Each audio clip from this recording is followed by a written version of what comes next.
بسم اللہ الرحمن الرحیم۔ کتاب الایمان ہی ہے۔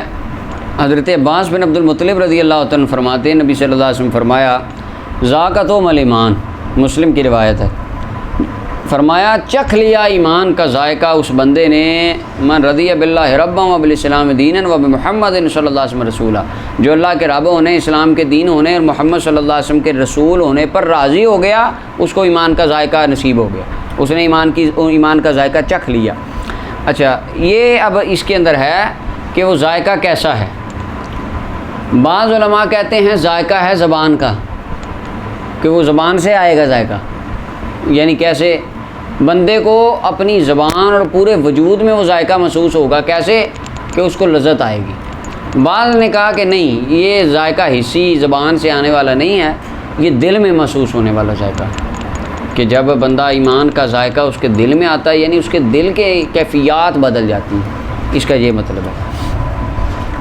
اچھا، اور حلاوت ایمان، راضی ہونے کا کیا مطلب ہے؟ اللہ کے رب ہونے، رسول اللہ کے رسول ہونے اور دین کے اسلام ہونے پر راضی ہو گیا، کیا مطلب ہے اس کا؟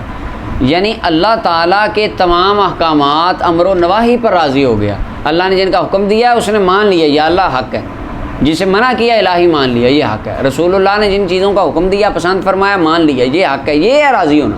یہ نہیں اللہ ایک ہے، حضور اللہ کے رسول ہے، الحمدللہ دین اسلام ہے، میں راضی ہیں جی، یہ معنی نہیں ہے صرف راضی ہونے کے بعد بندہ راضی ہے، یعنی اس کا مطلب یہ ہے کہ امر و نواہی احکامات تبلیغ ان دین اسلام کی جو چیزیں اچھی ہیں ان کو وہ راضی ہو گیا کہ بالکل میں بھی ان پہ راضی ہوں۔ اسلام نے جن چیزوں کو ناپسند فرمایا، بندہ کہے کہ نہیں یہ غلط ہے، میں اس بات، یہ مطلب ہے راضی ہونا۔ ٹھیک ہے جی، آگے آ جائیں جی۔ اگلی روایت ہے حضرت ابو ہریرہ رضی اللہ عنہ فرماتے، نبی صلی اللہ علیہ وسلم فرمایا اس ذات کی قسم جس کے قبضہ قدرت میں میری جان ہے، جس کے اچھا، اب یہ جو ہے بیدہ والذی نفس بیدہ، ہاتھ سے تشبیہ، حالانکہ اللہ ہاتھ سے پاک ہے، جو قرآن پاک میں ید اللہ وہ آیات متشابہات میں سے ہے۔ متشابہات کیا ہوتی ہیں؟ جن کا ترجمہ پتہ ہو، مراد متعین نہ ہو، اور جو متشابہات ہیں اور مقطعات ہیں ان کا اللہ تعالیٰ کے معاملے ذمہ سپرد ہے، اللہ رسول بہتر جانتے ہیں، ہمارے لیے صرف محکمات کے اوپر ہم اپنا عقیدہ بناتے ہیں، لیکن متشابہات مقطعات پر ایمان ضرور رکھتے ہیں کیونکہ وہ کلام الہی ہیں۔ تو جو متشابہات چیزیں ہوتی ہیں، حدیث پاک میں بھی آیا کہ ان میں بندہ نہ پڑھے، اور ایک جگہ قرآن پاک میں بھی ہے، فرمایا کچھ محکم آیتیں ہیں، کچھ متشابہ ہیں، فَأَمَّا الَّذِينَ فِي قُلُوبِهِمْ زَيْغٌ، جن کے دلوں میں ٹیڑھ پن ہے وہ کیا کرتے ہیں؟ فَيَتَّبِعُونَ مَا تَشَابَهَ مِنْهُ ابْتِغَاءَ الْفِتْنَةِ، فتنہ تلاش کرنے کے لیے وہ متشابہ آیتوں کے پیچھے لگتے ہیں۔ تو یہ متشابہات میں سے ہوتی ہیں چیزیں، اس طرح کے معاملات، تو ان کو اللہ تعالیٰ کے معاملے میں سپرد کرنا چاہیے، اور علماء نے ان کی تعویلات کی ہیں کہ یہ ہاتھ سے مراد دست قدرت ہے، قبضہ قدرت ہے، ٹھیک ہے۔ اور بیدہ ہی نبی صلی اللہ علیہ وسلم نے ہاتھ سے تشبیہ کیوں دی؟ اس کی وجہ انسان ہماری عقلوں کے مطابق اپنے غلاموں کو سمجھانے کے لیے کہ انسان اپنے اکثر ترین کام کس سے کرتا ہے؟ ہاتھ سے۔ تو سب سے زیادہ قوت و معاملات میں یوز ہاتھ ہوتا ہے بندے کا، اس لیے اسے اشارہ کر کے یہ بات عقل ہمیں سمجھانے کے لیے فرمائی، مگر نہ اللہ تعالیٰ ہاتھ سے پاک ہے، اللہ تعالیٰ ہاتھ سے جسم سے بھی پاک ہے۔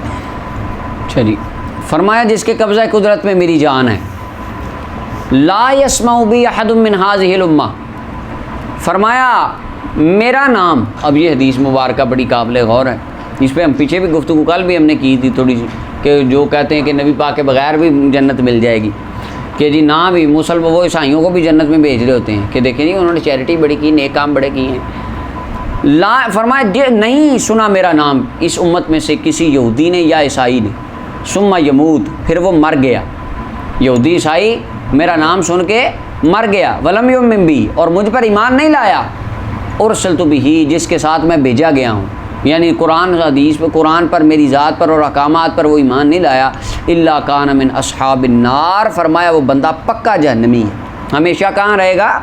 جہنم میں رہے گا۔ یعنی آقا کریم علیہ السلام کا نام نامی اس میں گرامی فرق کرنے والا ہے مومن اور کافر کے درمیان قیامت تک ہے۔ اعلان نبوت کے بعد، رسول اللہ صلی اللہ علیہ وسلم کے اعلان نبوت کے بعد جس انسان تک دعوت پہنچی آقا کریم علیہ السلام کی کہ حضور نے اعلان نبوت کر دیا، وہ قرآن لے کر آیا آخری نبی، اور اس نے نہ مانا، انکار کر دیا، وہ بندہ دائماً ابدا جہنمی ہے، ٹھیک ہے۔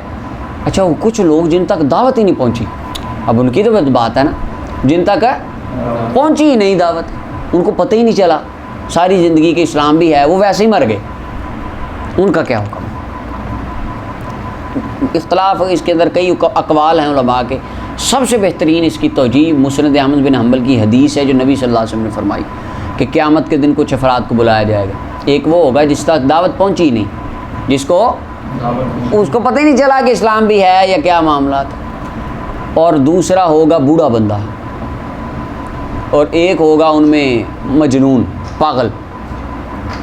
ٹھیک ہے، یعنی وہ اللہ تعالیٰ ان کو جب بلائیں گے تو کہے گا یا اللہ مجھ تک دعوت ہی نہیں پہنچی، دوسرا کہے گا یا اللہ میں تو پاگل تھا، عقل ہی نہیں، عقل ہوتی تو کچھ کرتا. یا بعض نے کہا کہ نہیں وہ بہرا گونگا بہرا، وہ کہے گا یا اللہ میں نے تو سنا کچھ نہیں، نہ کچھ بولا، مجھے تو پتہ ہی کس چیز کا نہیں تھا. بوڑھا وہ کہے گا یا اللہ میں جس وقت تک باتیں کرتے تھے عمل کی، میں تو بالکل آخری عمر میں لگ چکا تھا، پتہ ہی کوئی حساب نہیں چلا، اس طرح کا. تو اس وقت ان کا امتحان لیا جائے گا. قرآن پاک میں بھی اس کا فرمایا کہ اللہ تعالیٰ عذاب نہیں دیتا جب تک رسول نہ بھیجے. قرآن پاک میں نا کہ اللہ تعالیٰ عذاب اس وقت تک کسی قوم کو نہیں دیتا جب تک رسول مبعوث نہ کرے. اور ان کا امتحان ہوگا کیسے؟ اللہ تعالیٰ میدان محشر میں ان کے اندر ایک نبی بھیج دیں گے، میدان محشر کے اندر ہی ان میں نبی بھیج دیں گے، نبی چلے جائیں گے ان میں. اور وہ نبی جا کے ان کو کیا، کون سے نبی ہوں گے اللہ تعالیٰ کی ذات بہتر جانتی ہے، یعنی وہ اپنا کلمہ پورا کرنے کے لیے نبی ان کو جا کے کہیں گے چلو جنت میں چھلانگ لگاؤ. کیونکہ وہ سارے کہہ رہے ہوں گے یا اللہ اگر نبی آتے اگر دنیا میں ہم تو سارے ہی مانتے. نبی فوراً چلے جائیں گے، نبی مبعوث ہو جائیں گے، اور نبی جا کے کہیں گے چلو جنت میں چھلانگ مارو. جو تو مارے گا حکم مان لے گا اس کے لیے وہ آگ بردم و سلامن ہو جائے گی، ٹھنڈی جیسے ابراہیم علیہ السلام پر ہوگی، کچھ بھی نہیں کہیں گے. اور جو کہے گا نہیں نہیں پاجی ہم نے تو یہ نہیں کرنا کام، بس پھر نبی کی نافرمانی کی وجہ سے وہ فیل ہو گیا، اس کو پھر دوسری جہنم میں پھینک دیا جائے گا. تو یہ ان کا امتحان لیا جائے گا. لیکن جس تک دعوت پہنچ گئی اس کا کوئی عذر قیامت کے دن قبول نہیں کیا جائے گا. آگے ہے آقا کریم علیہ السلام نے ارشاد فرمایا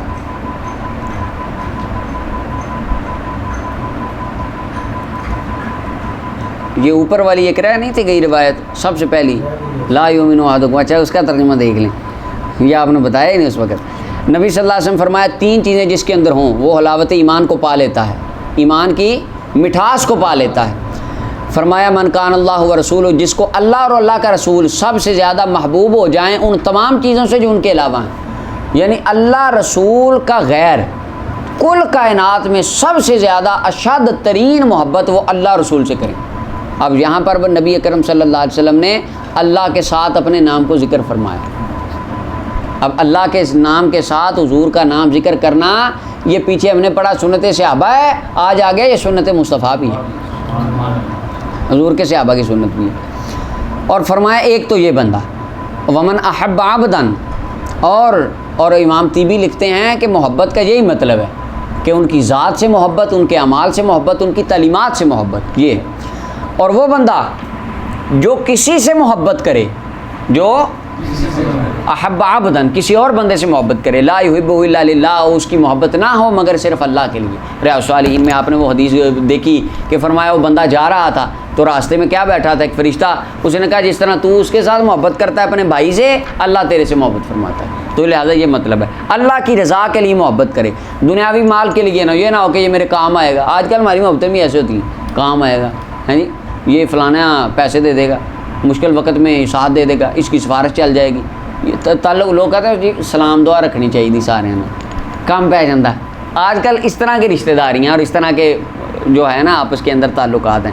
تو فرمایا یہ نہ ہو، اس سے مراد ہے دینی محبت جو ایمان کے لیے ہو، اخلاص کے لیے ہو، اللہ کے لیے ہو، وہ محبت مراد ہے.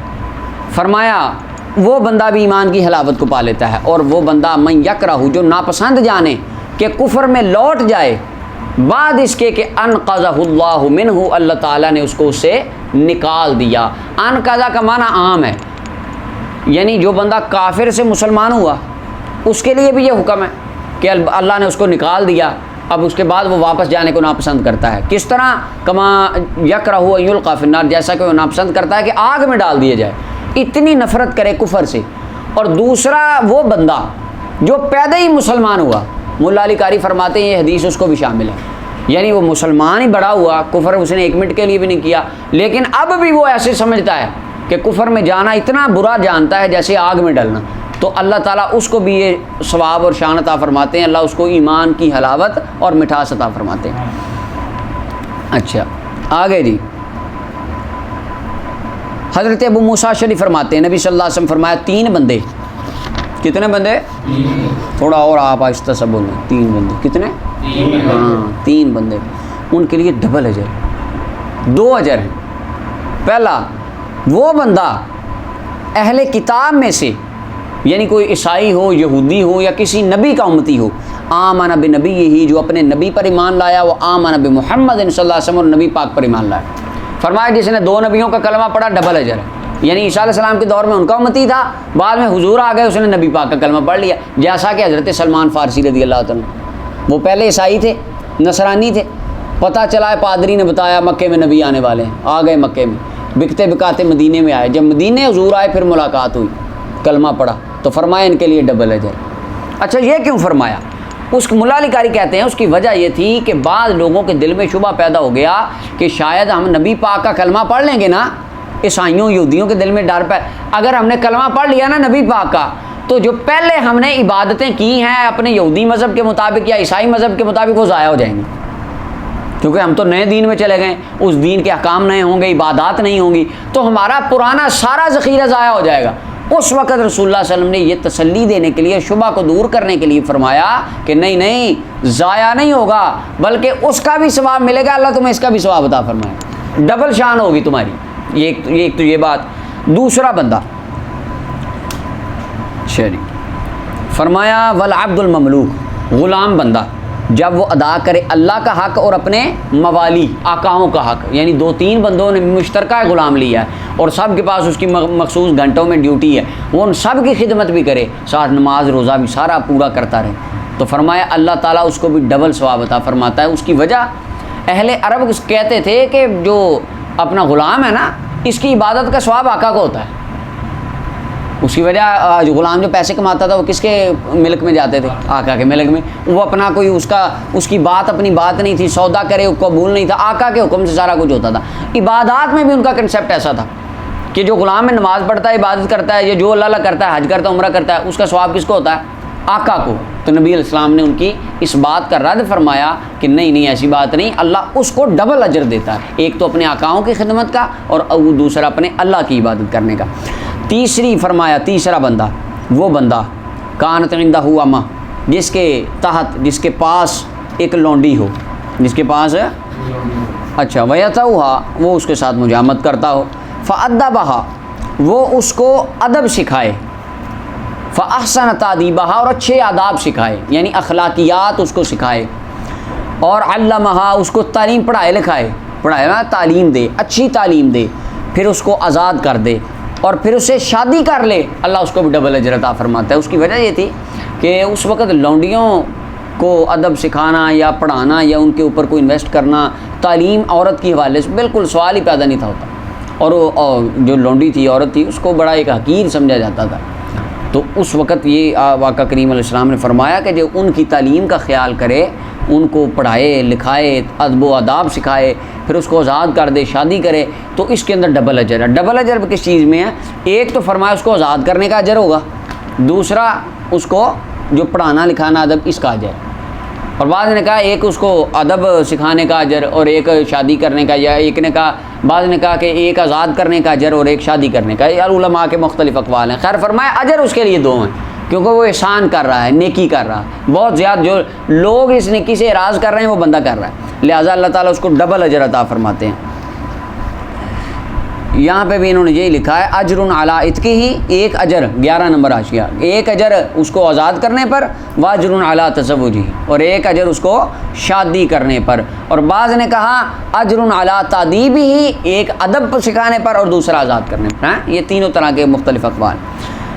ابن عمر فرماتے نبی صلی اللہ علیہ وسلم نے فرمایا میں حکم دیا گیا ہوں کہ لوگوں سے قتال کروں، جنگ کروں لوگوں سے، حتیٰ کہ وہ گواہی دیں لا الہ الا اللہ وان محمد رسول اللہ۔ اب لا الہ الا اللہ تو عیسائی بھی کہتے تھے، ہاں جی، اللہ تعالیٰ کو مانتے تھے، اگرچہ تثلیث کا عقیدہ ان میں بعض میں ہے، سب میں نہیں ہے۔ یہودی بھی اللہ کو مانتے تھے، تو ان سے جنگ کیوں؟ جنگ ہے محمد رسول اللہ کے اوپر، لا الہ پہ تو جنگ نہیں ہوئی، لا اللہ کو ساری مانتے تھے، ایسے ہی ہے۔ تو لہٰذا آقا کریم علیہ السلام کا نام فرق ہے۔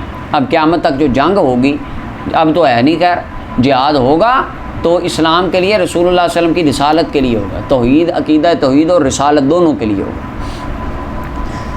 فرمایا اور وہ نماز قائم کریں، زکوٰۃ دیں۔ جب وہ یہ کر لیں، جب لوگ یہ کرنے لگ جائیں، اگر کوئی بندہ وہ ٹھیک ہے سر خم تسلیم کرتے ہیں، فرمایا عصموا منی دماءہم واموالہم، انہوں نے محفوظ کر لیا، بچا لیا مجھ سے اپنے مال اور اپنے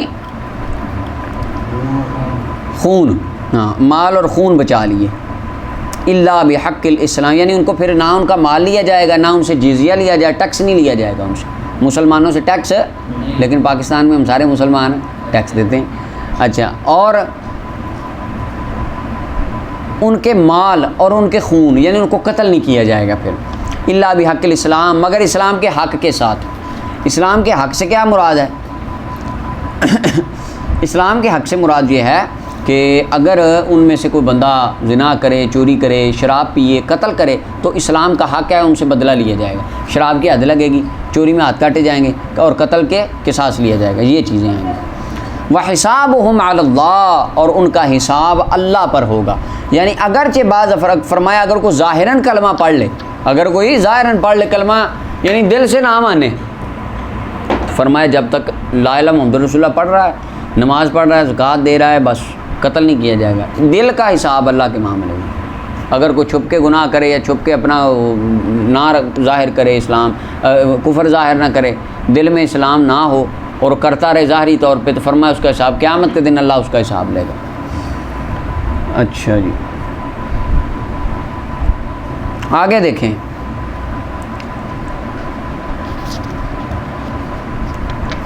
ہاں جی، اگلی روایت ہے وَحِسَابُهُمْ عَلَى اللَّهِ، یہ متفق علیہ ہیں، مگر امام مسلم نے الا بحق الاسلام کے الفاظ ذکر نہیں کیے۔ اگلی روایت جناب انس بن مالک رضی اللہ عنہ فرماتے ہیں، نبی صلی اللہ علیہ وسلم نے ارشاد فرمایا جو نماز پڑھے گا ہماری نماز، وَاسْتَقْبَلَ قِبْلَتَنَا، اور ہمارے قبلہ کی طرف منہ کرے، وَأَكَلَ ذَبِيحَتَنَا، اور ہمارا ذبیحہ کھائے، فَذَلِكَ الْمُسْلِمُ، تو وہ مسلمان ہے۔ کیا ہے؟ مسلمان۔ ابھی اس کے اندر شہادتین کا ذکر نہیں کیا، حالانکہ وہ ابتدا ہے، تو اس کے اندر یعنی جو موٹے موٹے امور ہیں، دو تین ان کی بات کی۔ ہمارا وہ مسلمان ہے جس کے لیے اللہ اور اس کے رسول کا ذمہ ہے، ذمۃ اللہ و ذمۃ رسول ہی، اللہ کا ذمہ اور رسول اللہ کا ذمہ۔ پتہ چلا اللہ بھی پناہ دیتا ہے، رسول اللہ بھی پناہ دیتے ہیں، اللہ بھی پناہ دیتا ہے اور پناہ دیتے ہیں، اللہ کا بھی ذمہ ہے، رسول اللہ کا بھی ذمہ ہے۔ فرمایا فلا تغفر اللہ فی ذمتہ، لہذا تم اللہ کے ذمہ میں خیانت نہ کرو، اللہ کے ذمہ میں یعنی اس بندے کے اوپر عیب وغیرہ لگانا کسی قسم کا، یہ معاملات نہ کرو تم۔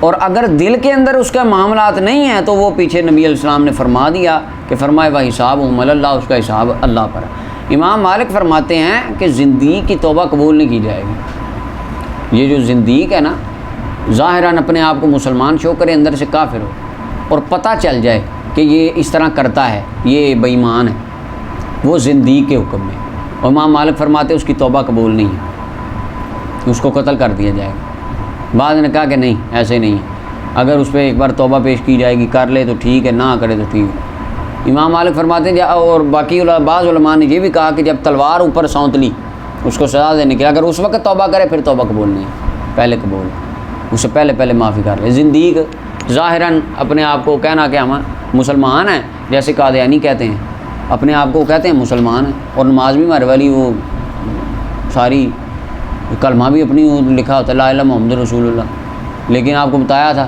وہ کیا کرتے ہیں، محمد رسول اللہ سے مراد ہمارے آقا کریم علیہ السلام کو نہیں لیتے، وہ اس دجال قادیانی کو لیتے ہیں۔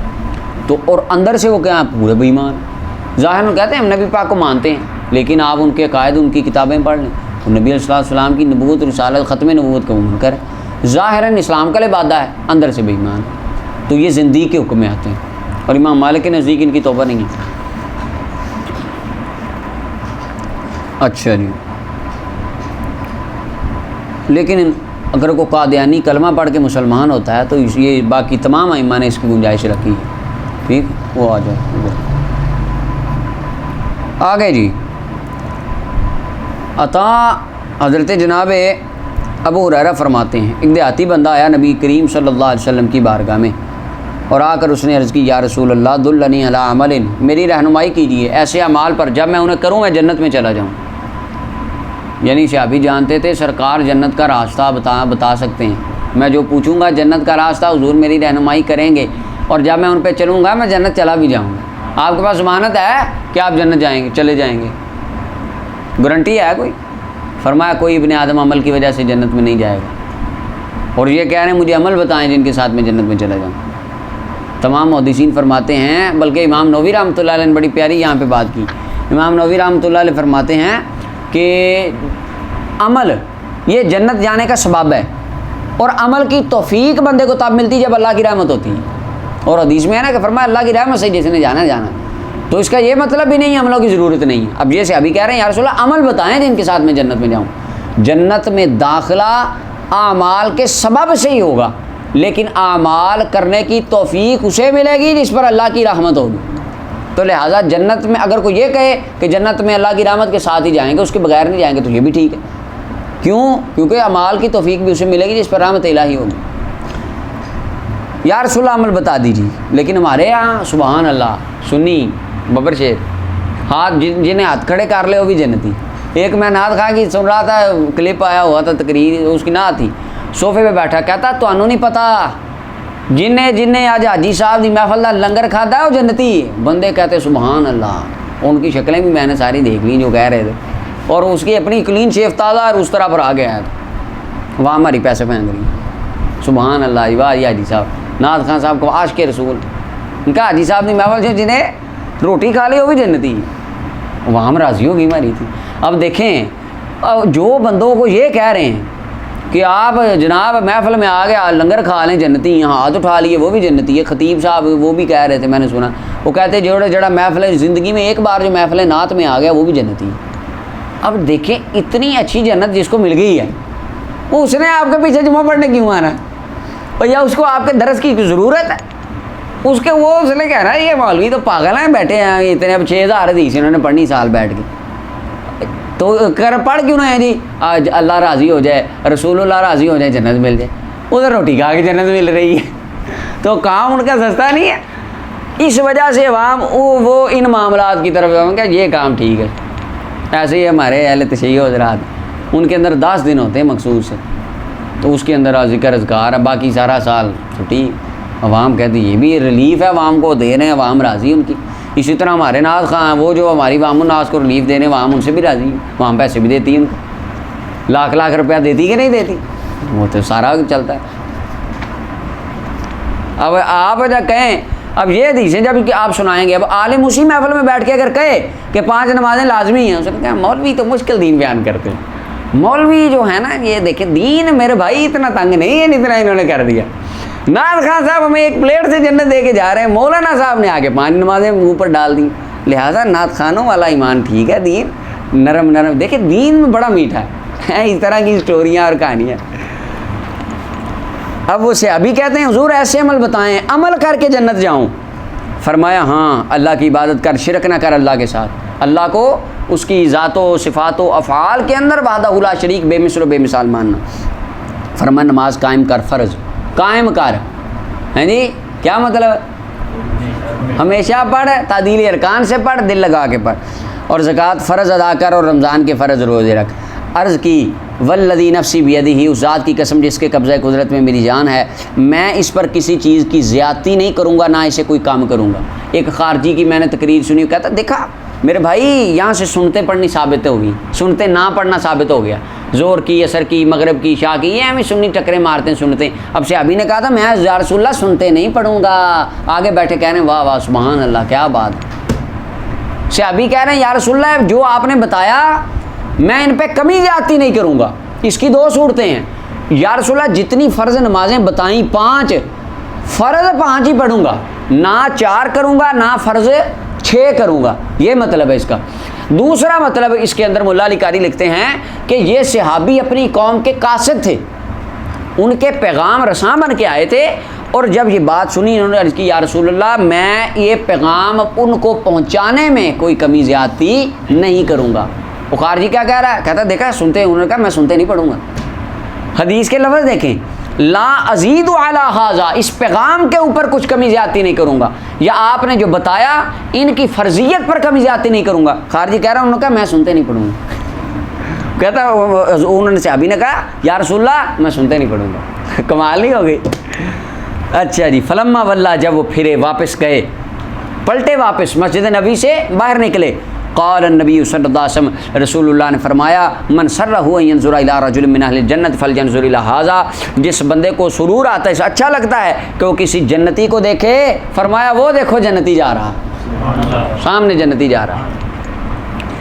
اب اس سے پتہ چلا جنتیوں کو دیکھنا، نیکوں کو دیکھنا یہ بھی نیک کام ہے۔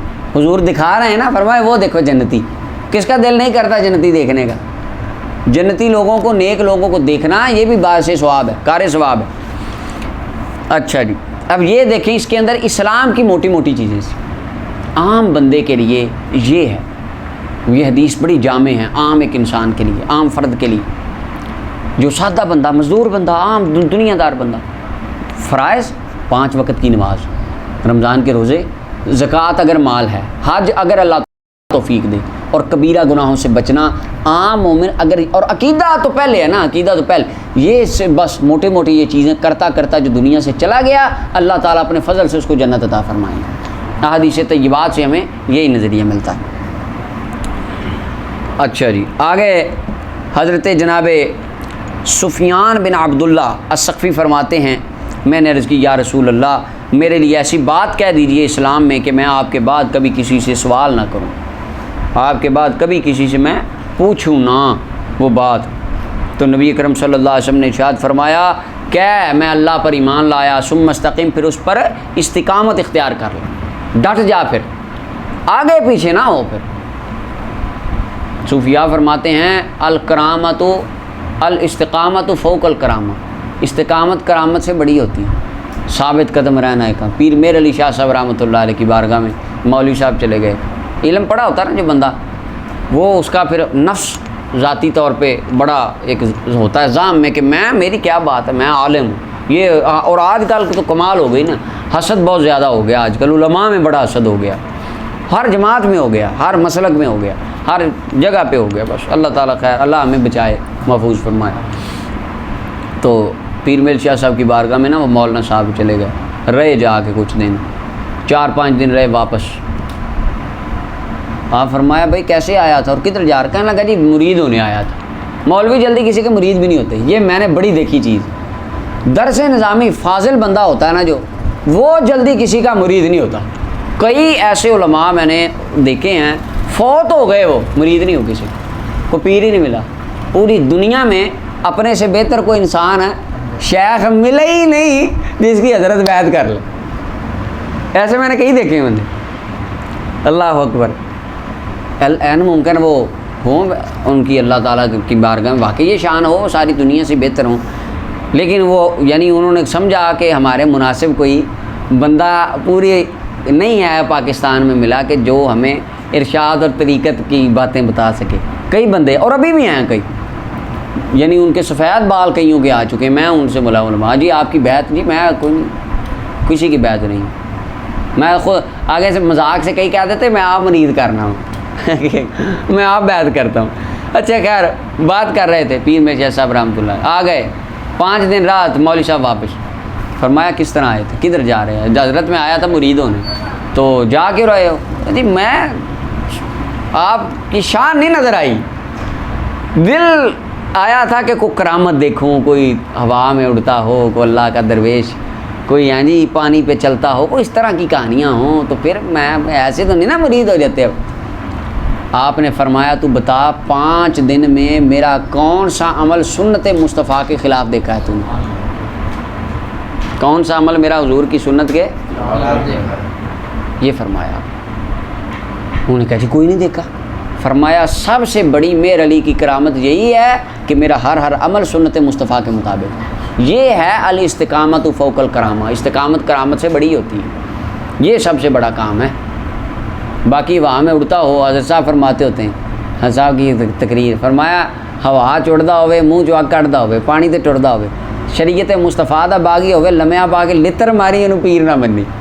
یہ حقیقت ہے. یہ کام تو جادوگر بھی کر لیتے ہیں. یہ کوئی کام ہے ہوا میں اڑ گیا, منہ سے آگ نکال دی, پانی پہ چل گیا, ہے نہیں, یہ تو جادوگر بھی کر لیتے کام. یہ کوئی کام نہیں. اصل یہ ہے فرمایا استقامت اختیار کرنا, استقامت. اور ایک دن جناب مولا علی پاک آپ فرماتے میں عرض کی یا رسول اللہ مجھے وصیت فرمائیں. فرمایا علی کیا ہے؟ ربی اللہ ثم استقم, اللہ میرا رب ہے پھر اس پہ استقامت اختیار کر لو. عرض کی حضور رب میرا رب اللہ ہے, وما توفیق الا باللہ علیہ توکلت و الیہ انیب, میں نے اس پر استقامت اختیار کی, اس کی طرف معاملہ سپرد. فرمایا ابو الحسن تجھے علم مبارک ہو, اللہ نے تجھے بڑا علم دے دیا.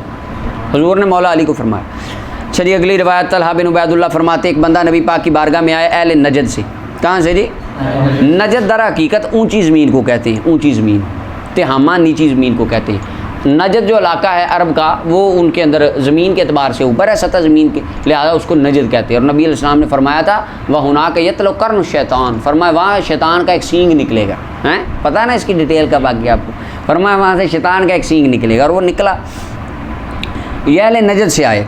سائر الراس, سر بکھرا ہوا تھا. ہم سن رہے تھے ان کی آواز کی بن بناہٹ, دویہ صوت ہی بن بناہٹ جس طرح مکھی کی ہوتی ہے. ولا نفقہ ہو, ہم سمجھ نہیں رہے تھے کیونکہ وہ دور تھے تھوڑے, ہمیں بات ان کی سمجھ نہیں آ رہی تھی وہ کیا کہہ رہے تھے. حتیٰ کہ نبی اکرم صلی اللہ علیہ وسلم کے قریب ہو گئے, آقا کریم علیہ السلام کے قریب آئے اور سوال کیا اسلام کے بارے میں. نبی صلی اللہ علیہ وسلم نے فرمایا 5 نمازیں ہیں. کلمہ نہیں بتایا کیونکہ وہ پہلے مسلمان تھے, وہ پہلے ہی کلمہ انہوں نے پڑھا ہوا تھا, لہٰذا فرمایا 5 نمازیں ہیں دن اور رات میں. عرض کی یا رسول اللہ کیا مجھ پر ان کا غیر فرض ہے؟ فرمایا نہیں, مگر یہ کہ تو نفل پڑھ لے. اب یہ دیکھیں انہوں نے یہ نہیں کہا ٹھیک ہے یا رسول اللہ میں سنتے نہیں پڑھوں گا, جیسے وہ پچھلی روایت سے انہوں نے نکال لیا, ان کے جی یا رسول اللہ میں سنتے نہیں پڑھوں گا. اب فرمایا مگر یہ کہ تو نفل زائد نماز پڑھ لے, نوافل جتنے مرضی پڑھتا رہا. قال رسول اللہ صلی اللہ علیہ وسلم, پھر نبی صلی اللہ علیہ وسلم نے فرمایا اور رمضان کے روزے ہیں. عرض کی کیا مجھ پر ان کا غیر بھی فرض ہے؟ فرمایا نہیں, نفلی روزے جتنے بھی رکھ لے, یعنی باقی یوم عاشور کا یوم عرفہ کا فرض نہیں ہے, خود رکھ لے. اور ذکر کیا نبی صلی اللہ علیہ وسلم نے ان کا زکوٰۃ کا. کیا عرض کی یا رسول اللہ کیا مجھ پر ان کا غیر بھی لازم ہے؟ فرمایا نہیں, یہ کہ تو زائد صدقہ نہ صدقات نافلہ جتنے مرضی دیتا رہا. فادبر الرجل, بندہ واپس چلا گیا, اس حال میں وہ کہہ رہا تھا واللہ لا ازید علی ھذا ولا انقص منہ, اللہ کی قسم میں اس پر نہ کوئی چیز زیادہ کروں گا نہ ہی کوئی چیز کم کروں گا. آپ دیکھیں 4 نمبر میں ای فی الابلاغ, یعنی یہ بات لوگوں کو بتانے میں کمی زیادتی نہیں کروں گا. یہ نہیں فرمایا یا رسول اللہ میں سنتے نہیں پڑھوں گا. اور آگے ای فی نفس الفریضہ, یعنی یہ جو آپ نے فرض بتائے ہیں, 5 فرض نمازیں بتائی ہیں, یا رسول اللہ 6 کو فرض نہیں مانوں گا, 5 ہی فرض پڑھوں گا, نہ ہی 4 پڑھوں گا. رمضان کے روزے فرض ہیں, یہ نہیں ہے کہ 2 رمضان کے رکھ لوں 4 محرم میں رکھ لوں, ایسے نہیں, رمضان کے پورے رکھوں گا. زکوٰۃ کے جو احکام ہیں ایسے منون زکوٰۃ دوں گا, یعنی زکوٰۃ میں کمی بیشی, یعنی جو فرائض بتائے ہیں ان کے اعتقاد میں اور ان کے اوپر عمل کرنے میں میں کسی قسم کا فرق نہیں کروں گا. لیکن اسے دیکھ لیں, انہوں نے اپنا مسلک فرقہ نکال لیا, ان کو دیکھیں نہیں, انہوں نے فرمایا میں تو سنتے ہی نہیں پڑھوں گا. اور واپس گئے. نبی صلی اللہ علیہ وسلم نے فرمایا افلح الرجل ان صدق, فرمایا بندہ فلاح پا گیا اگر سچ کہہ کے گیا. جو اس نے کہا اگر تو کرے تو یہ کامیاب ہو گیا, فلاح پا گیا. ٹھیک ہے جی. اچھا, فلاح کا پھر انہوں نے کافی سارے معنی لکھے ہیں. اب فلاح سب سے زیادہ جامع ہے, سب سے زیادہ بہتر لفظ ہے, تمام دعاؤں کو جمع کرنے میں کامیاب ہو گیا. تو لہٰذا نبی صلی اللہ علیہ وسلم نے ان کو فرائض اسلام جو موٹے موٹے ہیں وہ آقا کریم علیہ السلام نے ان کو ارشاد